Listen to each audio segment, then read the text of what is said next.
The iPhone 16 is here and it's bringing some cool new stuff. This year, we've got a slightly refreshed design, a new processor that's crazy fast, and camera upgrades that are pretty impressive. On the surface, it seems like the typical Apple recipe. Take what's good, make it better. But how much better is it really? And should you even care if you've got last year's iPhone 15? Let's dive in. The first thing you'll notice is the design. Apple's kept the flat edge look but made the edges a bit more rounded. It's subtle, but it makes the phone feel a bit nicer in the hand. The screen sizes are the same as last year, a 6.1-inch display on the regular 16 and a 6.7-inch display on the 16 Plus. They're both still OLED-y, super bright and colorful, but now they've bumped the refresh rate up to 120 Hz on both models, no more 60 Hz on the base model. The big news on the inside is the new A17 Bionic chip. Apple says it's their most powerful chip yet, and based on early benchmarks, I believe it. This thing flies through everything from everyday tasks to demanding games. They've also improved battery life, which is always a plus. Apple claims you'll get an extra hour or two out of the 16 compared to the 15. Of course, we can't forget about the cameras. The iPhone 16 gets a new main camera sensor that's physically larger, which means it can capture more light.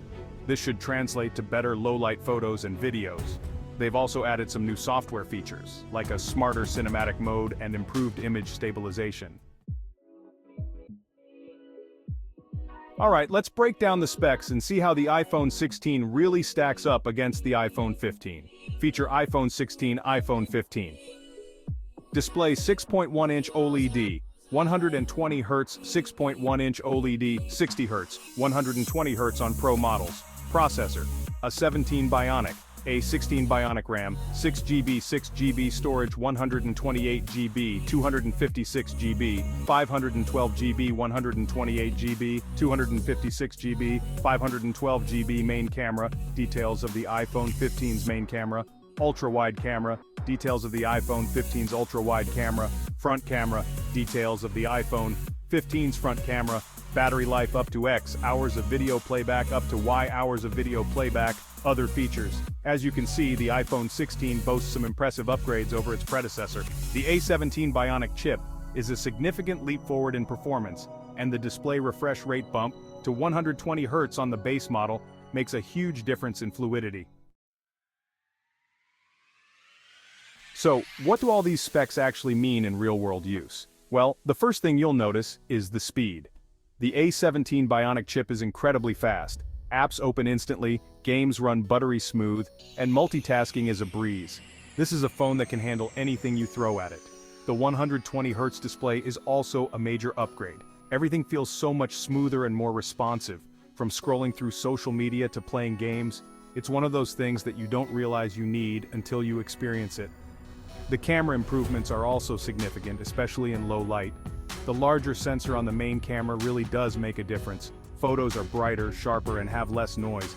The new software features are also pretty cool. Cinematic mode is more intelligent now, and the improved image stabilization makes videos look super smooth. Section 4. Any deal breakers? Honestly, there's not a lot to dislike about the iPhone 16. It's a fantastic phone.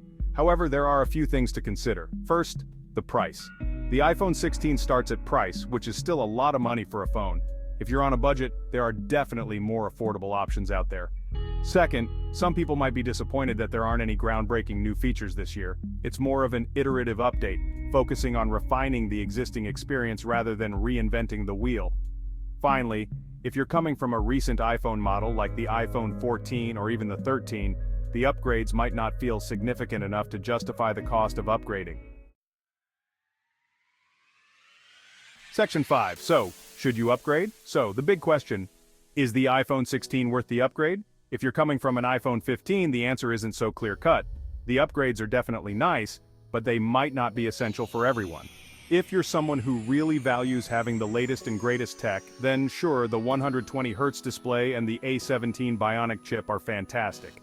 But if you're perfectly happy with your iPhone 15, you can probably skip this one.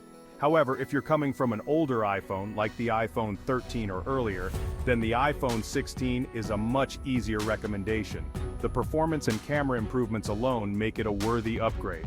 All the latest software features and a phone that will last you for years to come.